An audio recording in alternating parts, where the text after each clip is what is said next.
انفينكس أعلنت وطرحت موبايل جديد في بعض الأسواق العالمية من سلسلة النوت ضمن الفئة السعرية المتوسطة، وهو الانفينكس نوت 40 برو 5G.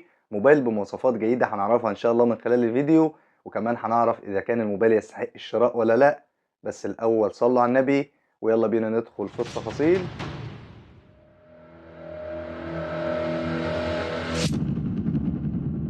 السلام عليكم ورحمة الله وبركاته، أهلا بيكم في فيديو جديد في عالم الموبايلات. هبدأ معاكم أولا بالمواصفات العادية للنوت 40 برو 5G، والبداية مع التصميم. الموبايل يا أصدقائي مصنوع من البلاستيك بالنسبة للظهر والإطار الجانبي، وفي نسخة مصنوعة من الجلد مع إطار من البلاستيك، والواجهة طبعا مصنوعة من الإزاز. الموبايل مقاوم للماء والغبار بشهادة IP53، وأبعاد الموبايل الطول 164.3 مللي والعرض 74.5 مللي. أما سمك الموبايل 8.1 مللي والوزن 190 جرام بالنسبة للنسخة اللي مصنوعة من البلاستيك.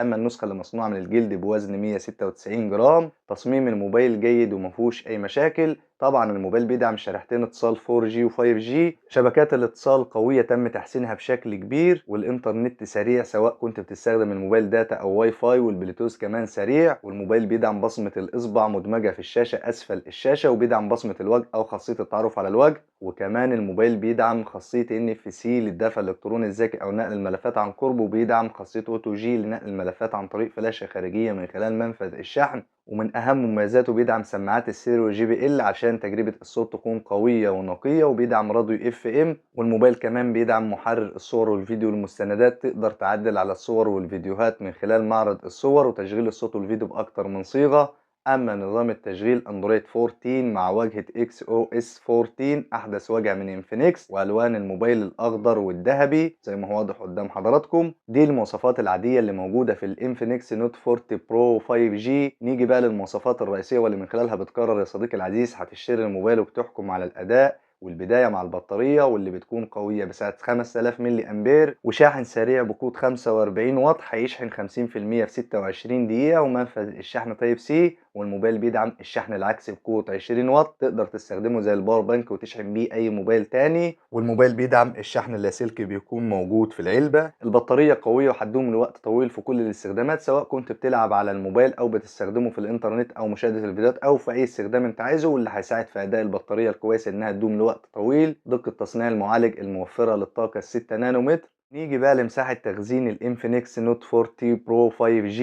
الموبايل بنسخة وحيدة رام 8 جيجا مع ذاكرة تخزين 256 جيجا بايت، والرامات بتزيد تلقائيا من خلال السوفت وير، هتاخد 8 هاردوير زائد 8 سوفت وير. اما عن شاشة الموبايل بتكون قوية من نوع الاموليد بحجم 6.7 بوصة بجودة الفول اتش دي بلس بدقة 1080 بكسل في 2436 بكسل مع معدل تحديث 120 هرتز، هيفرق في سرعة الاستجابة للشاشة خاصة في الألعاب التقيلة. وكثافة بكسلات 393 بكسل لكل بوصة، ومعدل سطوع 1300 شمعة، وعليها طبقة حماية من نوع كورونينج جوريلا جلاس. وطبعا الشاشة بتدعم الوضع الليلي ووضع حماية العين. الشاشة بالأرقام وعمليا يا صديقي العزيز هتقدم أداء رائع وسريع في كل الاستخدامات، سواء كنت بتستخدم الموبايل في الألعاب الخفيفة أو حتى في الألعاب التقيلة زي بابجي وكول اوف ديوتي أو ألعاب الرسومات العالية بشكل عام. وكمان في الاستخدامات العادية زي الإنترنت أو مشاهدة الفيديوهات أو الصور بتقدم أداء سريع وسلس، لأنها من نوع الأموليد بجودة عالية مع معدل تحديث 120 هرتز، وكمان ألوانها متناسقة جدا. ده بالنسبة للشاشة. نيجي بقى لأداء الموبايل. المعالج ظروفه قوي ولا ضعيف؟ خلينا كده نشوف. المعالج يا أصدقائي بيجي من شركة ميديا تك ديمنسي 7020 5G،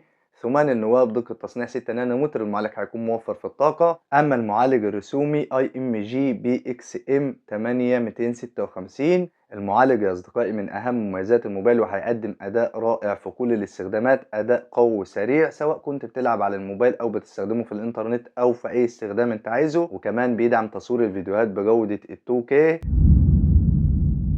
نيجي بقى لكاميرات الانفينكس نوت 40 برو 5G. واولا الكاميرا الاماميه واللي بتكون بدقه 32 ميجا بكسل بفتحه عدسه 2.2، وبتدعم الاتش دي ار والبانوراما. تصوير الفيديوهات بجوده الفول اتش دي بدقه 1080 بكسل بمعدل التقاط 30 اطار في الثانيه، وبيكون موجود فلاش ليد مزدوج. الكاميرا الاماميه او كاميرا السيلفي هتقدم اداء رائع من حيث الجوده والالوان، هتاخد صوره رايقه وواضحه والوانها متناسقه جدا. اما الكاميرات الخلفيه في الموبايل بتكون ثلاثيه مع فلاش ليد رباعي. الكاميرا الاولى والاساسيه بدقه 108 ميجا بكسل بفتحه عدسه 1.8، وبتدعم المثبت البصري الالكتروني علشان الصوره ما تكونش مهزوزه اثناء التصوير، خاصة في الفيديوهات. أما الكاميرا التانية بدقة 2 ميجا بكسل بفتحة عدسة 2.4 للعزل والبروتريه، والكاميرا التالتة والأخيرة بدقة 2 ميجا بكسل للتصوير الماكرو بتقرب الأشياء الصغيرة بفتحة عدسة 2.4. طبعا الكاميرات الخلفية بتدعم أوضاع ال HDR والبانوراما والتعرف على المشهد بالذكاء الاصطناعي والتركيز التلقائي والتصوير الليلي والتصوير البطيء، وبتدعم تصوير الفيديوهات بجودة ال 2K بدقة 1440 بكسل بمعدل التقاط 30 و60 إطار في الثانية. الكاميرات الخلفية أهم ميزة موجودة في الموبايل وبتقدم أداء رائع جدا من حيث الجودة والألوان، هتاخد صورة رايقة وواضحة وألوانها متناسقة جدا ما فيهاش أي مشاكل. وكمان في تصوير الفيديوهات بتدعم المثبت البصري الإلكتروني علشان الصورة ما تكونش مهزوزة أثناء التصوير، بالإضافة إنها بتدعم تصوير الفيديوهات بجودة ال 2K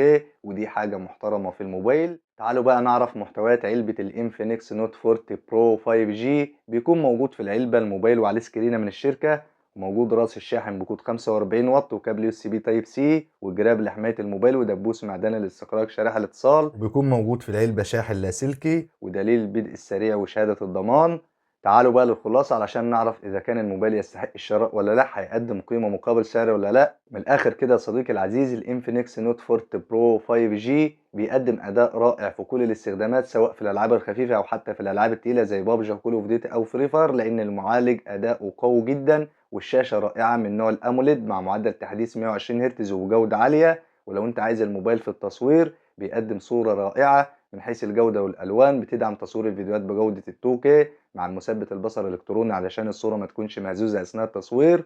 أما لو أنت عايز الموبايل في الاستخدامات العادية زي الإنترنت أو مشاهدة الفيديوهات أو حتى في مونتاج الفيديوهات، الموبايل بيقدم أداء جيد جدا. لو أنت اشتريته اختيار موفق إن شاء الله. ده الموضوع بمنتهى البساطة. نيجي بقى لآخر حاجة ودي اللي هنهي بيها الفيديو، وهي سعر الانفينكس نوت 40 برو 5G. هقول السعر العالمي للموبايل بالدولار وفي بعض البلدان العربية للنسخة الوحيدة رام 8 جيجا مع ذاكرة تخزين 256 جيجا بايت السعر بحوالي 290 دولار أمريكي، بالسعودي 1100 ريال، وبالمصري حوالي 12000 جنيه. ممكن السعر يختلف في مصر بسبب الأزمة الاقتصادية. وسعر الموبايل بالدرهم الإماراتي 1099 درهم. أما سعر الموبايل بالدرهم المغربي 3187. وأخيرا سعر الموبايل بالدينار الجزائري 82643 دينار. ده سعر الموبايل بالدولار وفي بعض البلدان العربية للنسخة الوحيدة رام 8 جيجا مع ذاكرة تخزين 256 جيجا بايت. حاجة مهمة جدا لازم تعرفوها يا أصدقائي الأعزاء، السعر قد يختلف بالزيادة أو النقصان على حسب الدولة أو على حسب الأسواق، كل دولة وليها ظروفها الاقتصادية. وبس كده، يا رب الفيديو يكون عجب حضراتكم وقدرت افيدكم بشكل كبير. لو عجبكم الفيديو ما تبخلوش على اخوكم بالدعم، لايك للفيديو واشتركوا في القناه وفعلوا الجرس لو بتشوفوني من على اليوتيوب. اما لو بتشوفوا الفيديو من على الفيسبوك، لايك للفيديو ومتابعه للصفحه. في النهايه ما تنسوش تصلوا على النبي. اشوفكم على خير في فيديوهات جديده ان شاء الله. سلام.